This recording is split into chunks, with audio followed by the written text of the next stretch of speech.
నమస్తే అండి. నేను మొన్న మన జనసేనకి మాత్రం చాలా విధాలుగా నొక్కాలని గాని, చాలా విధాలుగా ట్రై చేస్తున్నారు. ఈ మన వైసీపీ వోళ్ళు. ఈ కూటమికి ఎట్టి పరిస్థితుల్లో గొడవలు రావాలన్నట్టు.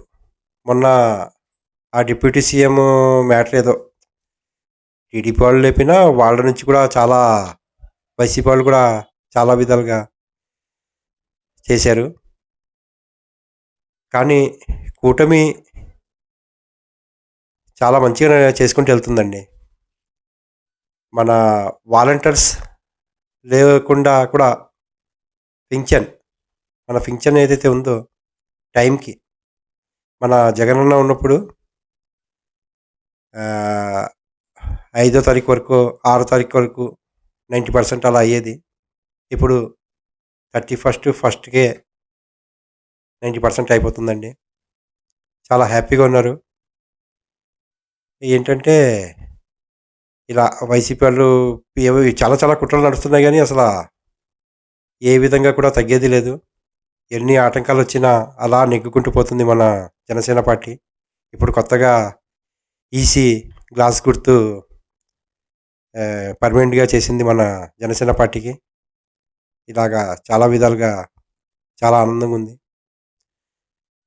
మన ఏంటంటే మధ్యలో ఏమి ఆటంకాలు రాకుండా ఇలాంటి మొన్న నడిచిన ఇష్యూ డిప్యూటీ సీఎం ఇప్పుడైతే అందరూ దాని గురించి ఏం టాపిక్ మాట్లాడకండి అని చెప్పేశారు. ఇలాంటియి ఏం లేకుండా అలా చేసుకుంటూ పోతే గనక చాలా హ్యాపీగా ఉంటది. ఇలా చేయవలసిన పనులు చాలా ఉన్నాయి. మన ఆంధ్రప్రదేశ్ నంబర్ స్థానానికి వస్తది. ఎట్టి పరిస్థితుల్లో మన ఇప్పుడు 6, 7 నెలలే అయింది. మెల్లిమెల్లిగా అన్నీ పథకాలు నెరవేర్చుకుంటూ ఎళ్తారు. ఇప్పుడు దావోస్‌లో కూడా చాలా కంపెనీలతో చాలా విధాలుగా మంచి మంచి కంపెనీలు మన ఆంధ్రప్రదేశ్‌లో పెట్టడానికి ఇంట్రెస్ట్ చూపిస్తున్నారని వస్తున్నాయి న్యూస్‌లు. అవన్నీ మొత్తం న్యూస్ వచ్చాక ఏమేమి వచ్చాయో అనేది మేము చెప్పుకుందాం. చాలా బావుందండి. చాలా హ్యాపీగుంది. ఏంటంటే మధ్యలో డిస్టర్బ్ చేయడానికి చాలామంది ట్రై చేస్తారు. అదొకటి చెప్దామని చేస్తున్నాను ఈ న్యూస్. ఎందుకంటే ఎవ్వరు కూడా జన సైనికులు గాని, టీడీపీ వాళ్ళు గాని సంయమనంతో చాలా కలిసిమెలిసిగా అలా మన పవన్ కళ్యాణ్ గారు చెప్పినట్టు ఒక 10, 15 సంవత్సరాలు అలా కలిసి చేసుకుందామండి. Thank you. Thank you.